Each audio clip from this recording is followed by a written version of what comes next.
স্বাগত জানাচ্ছি দীপ্ত সংবাদে, সাথে রয়েছে দোলা ডলরেস। বাংলা বর্ষপঞ্জিতে যুক্ত হলো নতুন বছর 1433।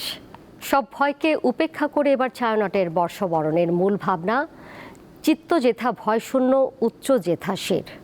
সম্মিলিত কণ্ঠে জাগো আলোক লগনে গানের পরিবেশনা দিয়ে বাংলা নতুন বছরকে বরণ করে নিল ঐতিহ্যবাহী এই সংগঠনটি।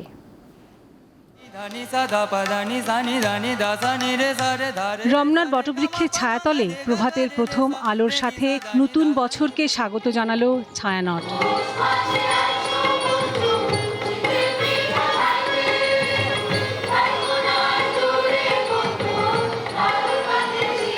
শিল্পীদের গানের সুরে এবারের অনুষ্ঠান সেজে ওঠে রবীন্দ্রনাথ ঠাকুর, কাজী নজরুল ইসলাম, লালন সাঁই ও লোকগান দিয়ে। দেশপ্রেম, মানবপ্রেম আর প্রকৃতি প্রেমের গানে মুগ্ধতা ছড়িয়ে পড়ে রমনা জুড়ে। আজ অন্ধকারের বন্ধ দুয়ার কইলা কইলা যাক, আলো পহেলা বৈশাখ রে পহেলা বৈশাখ, পহেলা বৈশাখ। সার্বজনীন এই আনন্দ উৎসবে সামিল সব শ্রেণী পেশার মানুষ, গেয়ে ওঠেন সমবেত কণ্ঠে। আমাদের ঐতিহ্য এবং শেকড়ের টানেই বারবার ফিরে আসা, ছুটে আসা। প্রতি বছর বাবা মার সাথে আসতে চাই। বাংলাদেশিরা, বাঙালিরা সবসময় মনে এই সময়টা, এই দিনটা লালন করে থাকি যে আমরা নতুন বছর মঙ্গল নিয়ে, আনন্দ নিয়ে, আমরা সামনের শুভ কামনা নিয়ে আমরা এই সময়টাকে পালন করব। সবার পথ যখন মিলে যায় রমনা বটমূলে, নতুন বছরে জরা, জীর্ণতা আর গ্লানি ভুলে ধরণী সেজে উঠবে নতুন রূপে। ভীতিহীন সমতার সমাজ গড়ার প্রত্যয় ছিল সমবেতদের মধ্যে। বাংলাদেশটা যেন প্রকৃতপক্ষে গণতান্ত্রিক হয়, আমরা যেন সবার মানবাধিকার রক্ষা করি। এই দেশটা মুসলমানের, এই দেশটা হিন্দুর, এই দেশটা খ্রিস্টানের, এই দেশটা বৌদ্ধের, এই দেশটা অন্য যদি কোনো ধর্ম থাকে তাদেরও।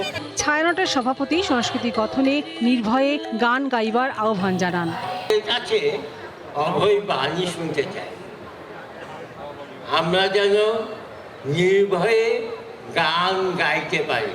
এখন আমরা একটা ক্রান্তিকাল পেরিয়ে এমন একটা শ্বাস নেবার একটা পরিস্থিতিতে এসেছি, প্রত্যেকে মানুষ আজকে বোঝাই যায় যে তাদের বাঁধ ভেঙে গেছে।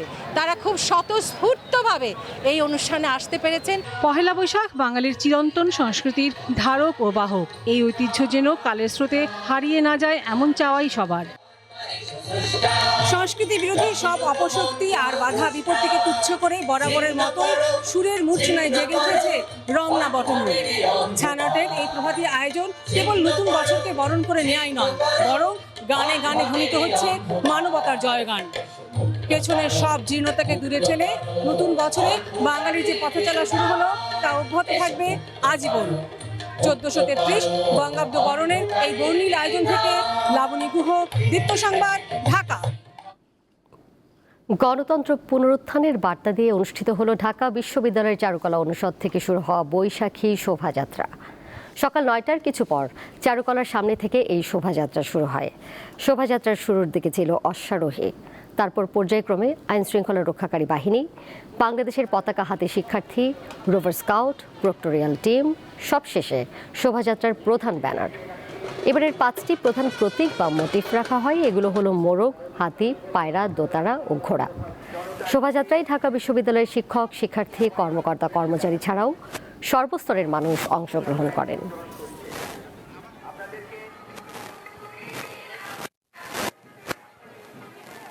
সকলকে প্রথমে সবাইকে শুভ শুভ নববর্ষ, বাংলা নতুন বছর, সবাইকে শুভেচ্ছা। নতুন বছরেতে বেশি কিছু চাওয়া নেই, কিন্তু আশা করি সবাই যাতে সুস্থ থাকি। এই মঙ্গল যাত্রা আমরা ছোটকাল থেকেই দেখে আসছি, এমন কোনো দিন ছিল না যে এটা আমরা উদযাপন করিনি।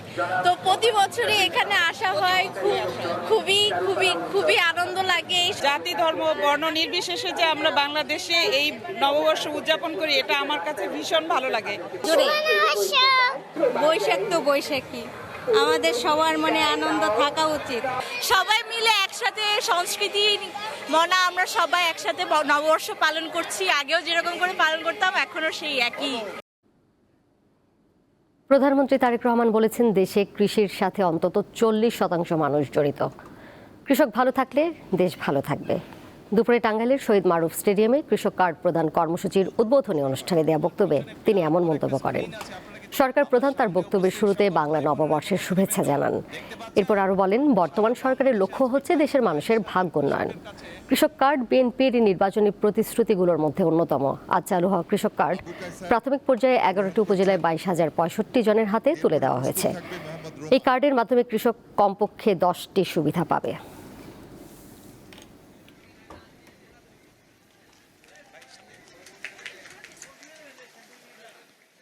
আজকে আমরা হয়তো মাত্র 22,000 কৃষককে এই কৃষক কার্ডের সুবিধা আমরা এই মুহূর্তে পৌঁছে দিতে সক্ষম হয়েছি। বাট পর্যায়ক্রমিকভাবে ইনশাল্লাহ মন্ত্রণালয়ের কাছে, বাংলাদেশ সরকারের কাছে সরাসরি কৃষির সাথে সম্পর্কিত এরকম লিস্ট করা আছে কৃষি মন্ত্রণালয়ের মাধ্যমে 2,75,00,000 কৃষক। এই 2,75,00,000 কৃষকের কাছে পর্যায়ক্রমিকভাবে আগামী 5 বছরের মধ্যে পর্যায়ক্রমিকভাবে আমরা কৃষি কার্ড তাদের কাছে পৌঁছে দিব।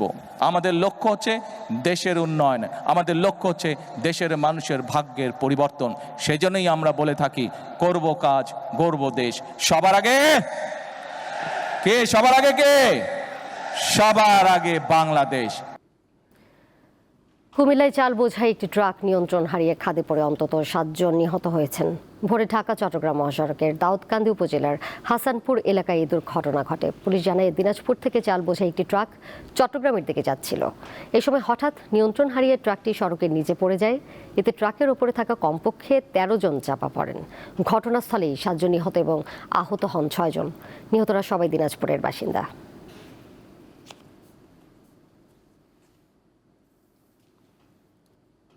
এবারে জানাবো খেলার খবর। ইউএফএ চ্যাম্পিয়ন্স লিগের কোয়ার্টার ফাইনালের ফিরতি লেগে লিভারপুলের মাঠে আতিথ্য নেবে ফ্রান্সের ক্লাব পিএসজি। আরেক খেলায় স্বদেশি ক্লাব অ্যাটলেটিকো মাদ্রিদকে স্বাগত জানাবে স্প্যানিশ জায়ান্ট বার্সেলোনা। দুটি ম্যাচই শুরু হবে রাত 1টায়। ঘরোয়া মৌসুমটা ভীষণ বাজে কাটছে লিভারপুলের। শেষে একটি শিরোপা লড়াই এখনো টিকে আছে তারা, সেটা চ্যাম্পিয়ন্স লিগ। যদিও সেখানেও দলটি আছে খাদের কিনারায়। ঘুরে দাঁড়াতে হলে লিখতে হবে দারুণ এক প্রত্যাবর্তনের গল্প। আর এজন্য অ্যানফিল্ডে নতুন কোনো মিরাকেলে আশা করছেন কোচ আর্নে স্লট। চ্যাম্পিয়ন্স লিগে কোয়ার্টার ফাইনালের প্রথম লেগে পিএসজির মাঠে 2-0 গোলে হারে লিভারপুল, যাদের লিগ শিরোপা ধরে রাখার সম্ভাবনা শেষ হয়ে গেছে অনেক আগে। সেমির টিকিট কাটতে হলে অলরেডসে ঘরের মাঠে জয়ের ব্যবধান হতে হবে 3-0 গোলের।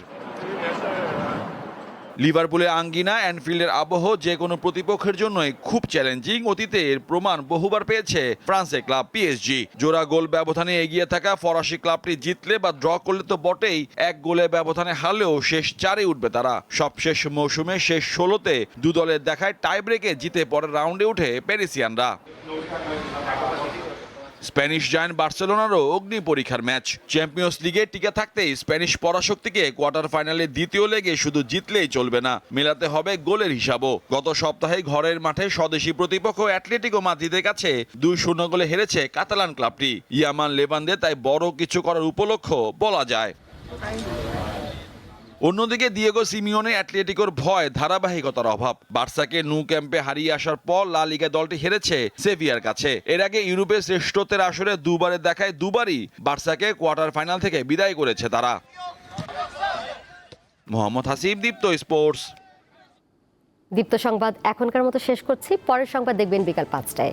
এছাড়াও আরও তথ্য এবং বিনোদনের নানা খবরাখবর জানতে যুক্ত থাকুন দীপ্ত ডিজিটাল প্ল্যাটফর্মে। ধন্যবাদ সবাইকে।